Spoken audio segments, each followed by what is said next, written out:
देव भगवान की जय।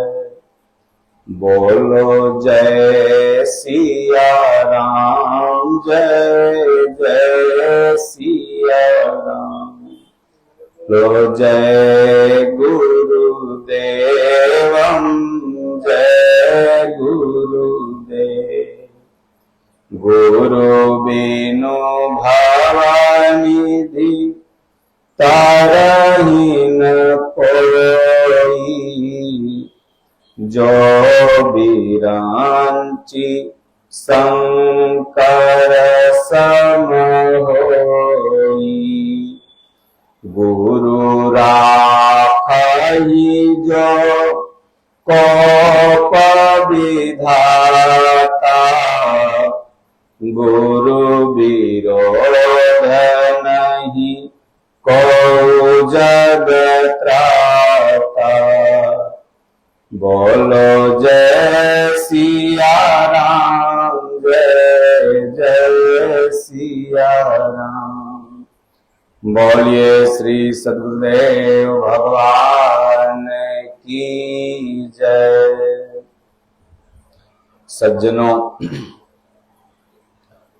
मनुष्य दो तरह का सपना इस संसार में देखता है।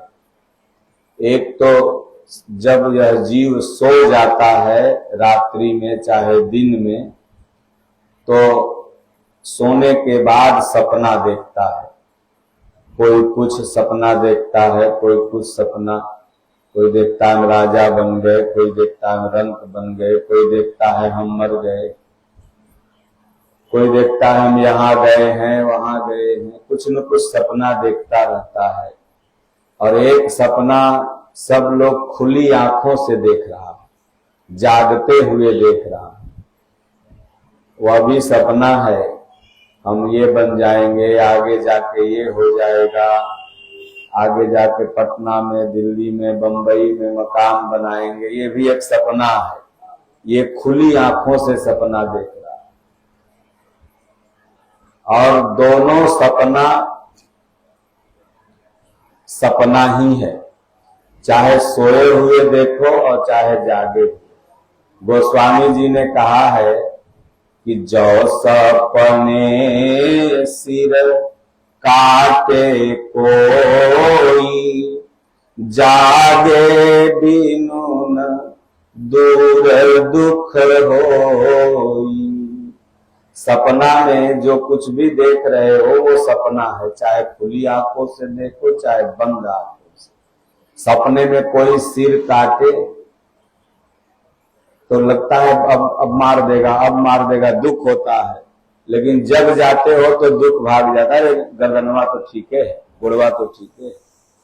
तो उसी तरह जगना पड़ेगा। अगर ये दोनों सपना से आपको उपराम होना है तो जगना पड़ेगा।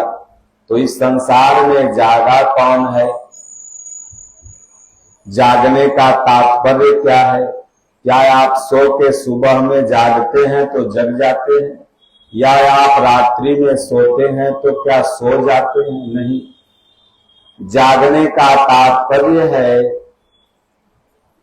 कि गोस्वामी जी ने मानस में, तुलसीदास जी ने लिखा है कि कौन जगा हुआ है तो जानी है तब ही जीव जड़ जागा, जब सब विषय विलास विरागा। इस संसार में जीव को तभी जागा हुआ समझे जब विषयों से वैराग्य हो जाए तो वो जगा हुआ है। तो कहते हैं कि ये संसार में मोह निशा सब सोव निहारा, देखा ही सपन अनेक प्रकारा। मोह रूपी निशा में सब जीव अचेत पड़ा हुआ, जागते हुए भी सपना देख रहा है और सोते हुए भी सपना देख रहा है। एक दृष्टांत बहुत ही सुंदर है, उससे आपको हम समझाने का प्रयास करेंगे कि जागते हुए इंसान सपना कैसे देखता है। एक भक्त था, वो अपना सामान वगैरह जैसे कूली होते हैं ना, तो स्टेशन से इधर उधर, तो पहले बैलगाड़ी या तो माथा पर सामान लोग लेकर के जाते थे। तो एक राजा साहब 10-11 किलो घी एक यादव जी के घर से शुद्ध खरीदे। तो राजा ने कहा कोई लेबर लाओ, जन मजदूर लाओ, ये घी को मेरे घर तक पहुंचा देगा। हड़िया में बढ़िया शुद्ध घी था। तो जन आया, राजा साहब बोले कितना लोगे? बोले महाराज 100 रुपया लेंगे, आपके घर तक पहुंचा देंगे। राजा ने कहा देखो हड़िया में है, बढ़िया से पहुंचा देना, 101 रुपया ले लेना। अब हड़िया अपना माथा पर लाद लिया, पगड़ी बांध के लाद लिया और पकड़ लिया हड़िया, पकड़ के अपना चलने लगा। जब रास्ते में पहुंचा तो सोचा कि 100 रुपया मिलेगा। अब देखो कैसे सपना देखना चालू करता है। तो 100 रुपया मिलेगा, तो इस 100 रुपए का हम लाएंगे बकरी खरीद के, और बकरी लाएंगे तो बकरी बियाएगी, फिर उससे बच्चा होगा, फिर उस बच्चा को बेचेंगे, फिर पैसा मिलेगा, फिर 2-4 हजार रुपया हो जाएगा तो एक गाय खरीद के लाएंगे। गाय लाएंगे तो गाय दूध देगी, फिर उससे बच्चा होगा, फिर गाय बढ़ जाएगी बहुत सारा तो डेयरी हो जाएगा, डेयरी फार्म खोल लेंगे, दूध ज्यादा हो जाएगा। तो अब उसके बाद हम भी कुछ बन जाएंगे। फिर उसके बाद गाड़ी ले लेंगे, फिर उसके बाद वहां घर बना लेंगे और पेंट पोचारा बढ़िया से हो जाएगा, फिर आगे आम का बगीचा लगा लेंगे। और सपना देख रहा है, आंख खोल के और चल रहा है पैदल, तब तक देख रहा है कि वो खुली आंखों में सोच रहा है कि लड़के सब आम पर ढेला मार रहे हैं। तो ही ऐसे बड़ी तेज से डांटा रे, हट, बस हरिया गई गिर, घी गया फूट, सब घी जमीन पर गिर गया। राजा आया, बोला रे पागल, घी तो कुल नाश कर दिया ही 5000 का, मेरा तो तुमने 5000 का घी नाश कर दिया। अरे बोले राजा साहब आपका तो 5000 का घी नाश हुआ, हमर तो बकरी मर गई, गाय मर गई, घाटा हो गया, घर मर गया, वो घाटा हो गया है। हमर तो न जाने की 100 रुपया से कितना सपना हम देख लेते, सब चूर हो गया। तो अब तो खाली हड़िया फूटा और ये घी नाश हुआ, 1000 रुपया के घी तो हर गया, हमर न जाने कई हजार के राजा साहब घाटा हो गया। बोले बात क्या है, क्या तुम सोच रहा था? बोले राजा साहब ये 100 रुपया आप देते तो इससे हम ये बिजनेस करते, इससे गाय खरीदते, इससे फिर घर बनाते, गाड़ी घोड़ा होता, बगीचा लगाते। तो आदमी रोज सपना देख रहा। कबीर साहब ने कहा यह तन कांचा कुंभ है, इस कांचे तन को लेकर के घूम रहे हो, ढबका लागा फूट गया बहुर ने आया सा। कब ये घी रूपी आत्मा बिखर जाएगी, निकल जाएगी, ये शरीर फूट जाएगा। और सपना एकदम इतना देख रहा है कि जिंदा भी सपना, सुतने के बाद भी सपना, और सपना देखते देखते एक दिन हो जाता है सपना। तो इसलिए चलते फिरते उठते बैठते अपना दुनिया में जो काम है वो करते रहो, वर्तमान में जियो। सपना देखने से कुछ हुआ है? अपना एक लक्ष्य रखो कि हमारा यह लक्ष्य है और इस लक्ष्य पर हम चल रहे धीरे धीरे चलते हुए उसको हम पाएं और उस पर कर्म करो। इसलिए भगवान ने कहा कर्मणा वाधिकारस्ते मा फलेषु कदाचन। अर्जुन, कर्म में तुम्हारी दृढ़ता होनी चाहिए, फल में नहीं। तो मोह निशा सब सोवनिहारा, देखहि सपन अनेक प्रकारा, गृह कारज नाना जंजाला, सोयति दुर्गम शैल विशाला। ये दुर्गम शैल है, साधना पथ में बाधक है।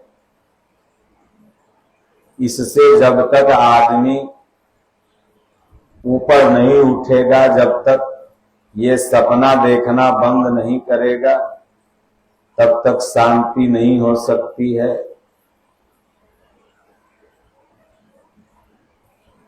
या निशा सर्वभूतानां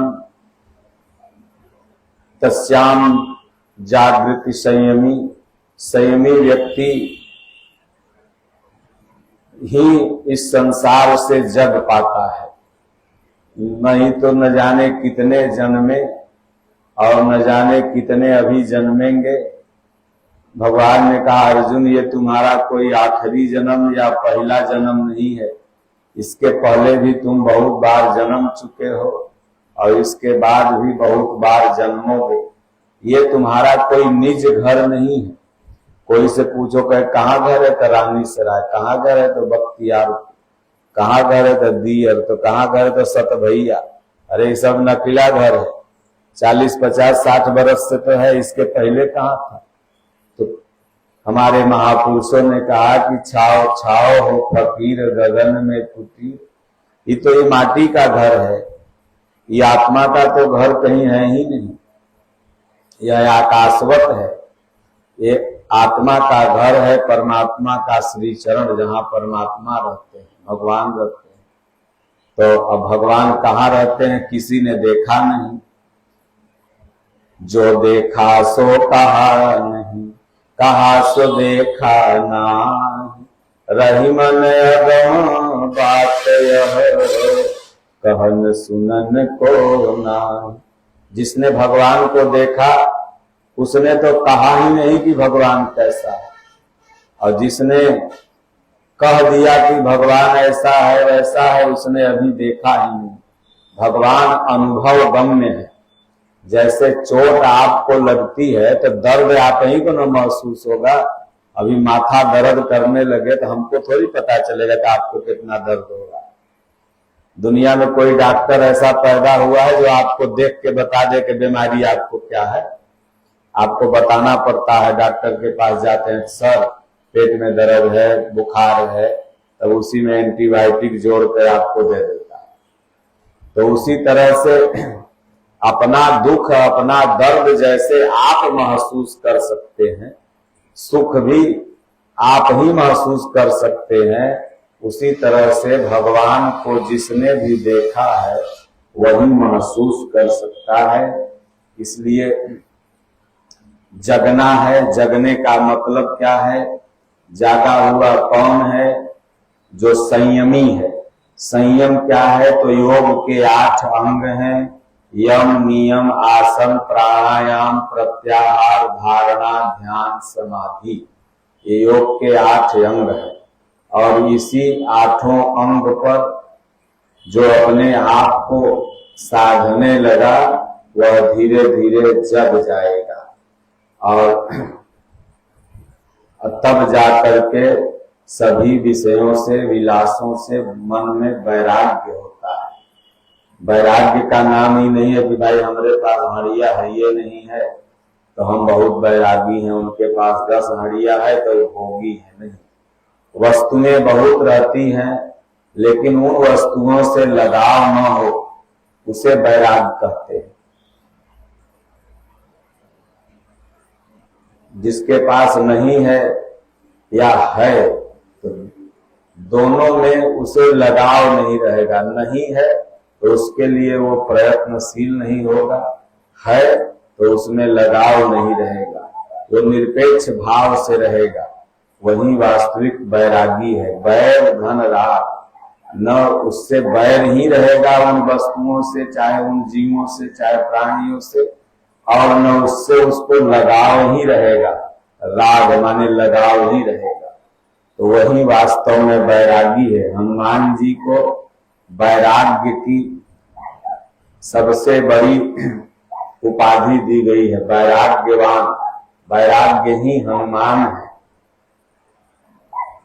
सममान निरादर आदर ही सब संत सुखी विचरंत नहीं।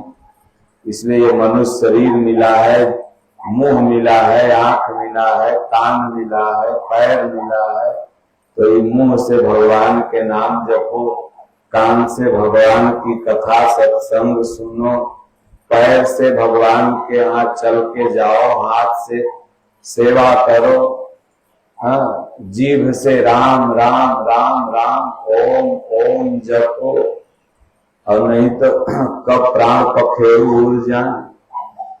श्वास श्वास में राम कहो, वृथा श्वास जन खो, ना जाने इस श्वास की आवनी होई न हो। ये श्वास ऊपर गई तो कब नीचे आएगी इसकी गारंटी नहीं है, और नीचे गई तो फिर ऊपर जाएगी इसकी भी गारंटी नहीं है। ये तन जो है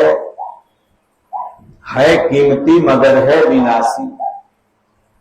कभी अगले क्षण के भरोसे न रहना।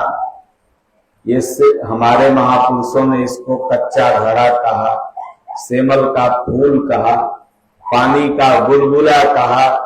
इसे देखो, पानी में बुलबुला बनता है, तुरंत फूल जाता है।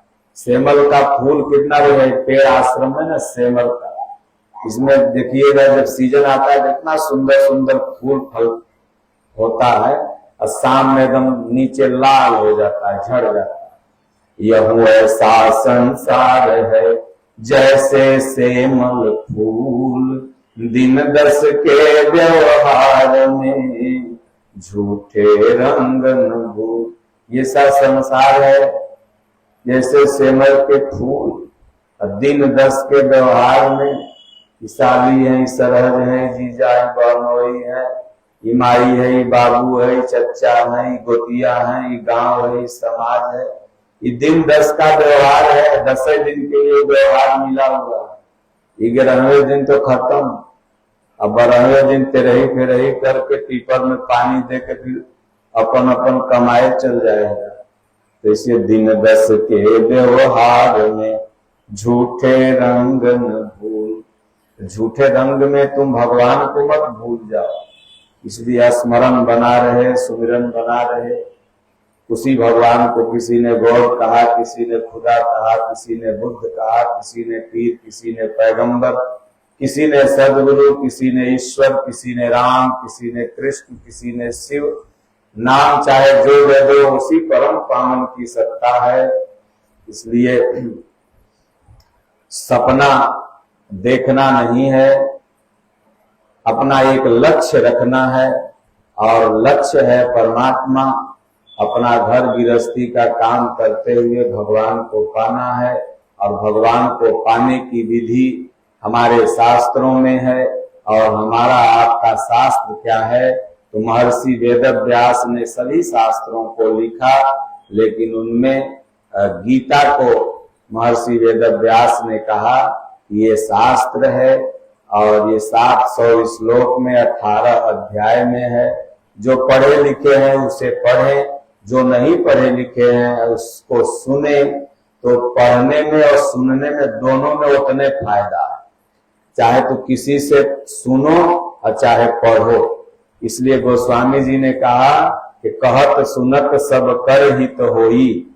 कहते और सुनते, जैसे हम सत्संग बोले, आपने सुना, तो आपको उतने फल मिला जितना हमको मिला। तो इसलिए श्रोता और वक्ता दोनों को बराबर का फल मिलता है। तो जो नहीं पढ़े लिखे हैं, नाती से, पोता से या सत्संगों में जा करके सुने और चलते फिरते भगवान के कहीं नाम जब याद आवे तो राम राम ओम ओम ओम। देखिए बिहार में कितना बढ़िया लोग कीर्तन करते हैं, हरे रामा हरे कृष्णा 24 घंटा।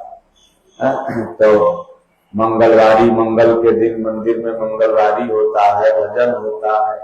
ये मनुष्य शरीर इसीलिए खास तौर से गंगा मैया के किनारे जो भी लोग हैं वो भक्त होते हैं, इसलिए भक्ति नहीं छोड़ना है, भक्ति करते रहना है, गीता पढ़ते रहना है, संतों की सेवा इज्जत मान मर्यादा करते रहना है।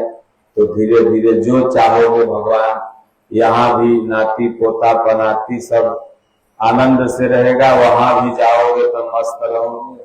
बोलो गुरुदेव भगवान की।